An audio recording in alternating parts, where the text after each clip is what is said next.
אותי והמשכתי לאמן את הגוף ואת הנפש אחרי שהגעתי לכוכב של המלך קאיו. אתה איבדת את הגוף שלך, ולכן ההבדלים בינינו גדלו. קרוטו, אתה חצוף! אל תדבר איתי בהיגיון! בסדר, בוא נוותר על המיזוג.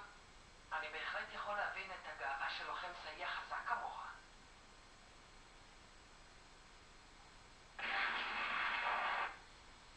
קדימה, מקיטה, בוא נסתלק. אנחנו חייבים ללכת מכאן מיד. טוב, אני אעסיק אותו. מקיטה, תחזיק אותי חזק, אני אחלץ אותך. טוב, בוא נתמזג! מקיטה! קרוטו, אני מתאר את הרעיון הזה.